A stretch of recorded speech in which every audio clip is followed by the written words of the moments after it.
నమస్కారం. IC news దివిసేమ వార్తలకు స్వాగతం. నేటి వార్తల్లోని ముఖ్యాంశాలు.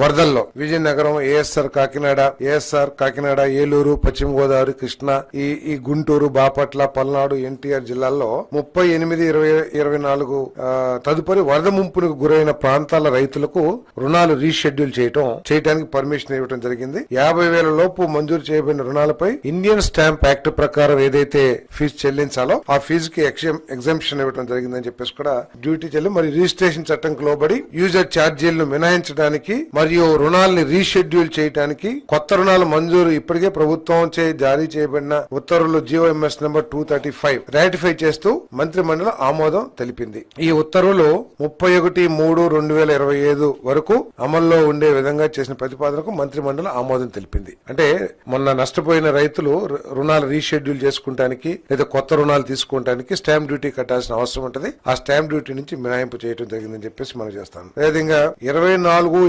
ఏడాదిలో కొనసాగుతున్న వరి సేకరణ కార్యకలాపాలకు అనుగుణంగా Andhra Pradesh state cooperative marketing federation కి 1,000 కోట్ల అదనపు రుణాన్ని జాతీయ సహకార అభివృద్ధి సంస్థ నుండి పొందేందుకు గాను ప్రభుత్వ హామీని పొడిగించడంతో పాటు నేషనల్ కోఆపరేటివ్ డెవలప్మెంట్ కార్పొరేషన్ నుండి రాష్ట్ర పౌర సరఫరాల కార్పొరేషన్ లిమిటెడ్ కు బదిలీ చేసేందుకు చేసిన ప్రతిపాదన మంత్రి మండలి ఆమోదం తెలిపింది. దీని మూలంగా ఎప్పుడూ లేని విధంగా కొంతమంది రైతులకు ధాన్యం సరఫరా చేసిన 6-7 గంటల్లో కూడా సొమ్ము చెల్లించిన ప్రభుత్వం ఈ కూటమి ప్రభుత్వం చెప్పేసి మనం చేస్తా ఉన్నా. నేను ముఖ్యమంత్రి గారు అయితే ఇన్స్టెంట్ పేమెంట్ ఇవ్వడానికి ఏమైనా అవకాశాలు ఉన్నాయేమో, రైతు పండించిన ధాన్యాన్ని రైస్ మిల్ అన్లోడ్ చేయగానే దానికి సంబంధించిన డాక్యుమెంట్స్ జనరేట్ కాగానే అక్కడికక్కడే పేమెంట్ ఇచ్చే అవకాశాలను కూడా పరిశీలించమని చెప్పేసి ముఖ్యమంత్రి గారు చెప్పడం జరిగిందని చెప్పేసి కూడా, అంటే రైతులకి ఏ విధంగా అండగా నిలబడాలి అనే విషయంలో ఈ ప్రభుత్వం ఎంత చిత్తశుద్ధితో ఉందో దీని ద్వారా తెలుస్తుందని చెప్పేసి మనం చేస్తాం.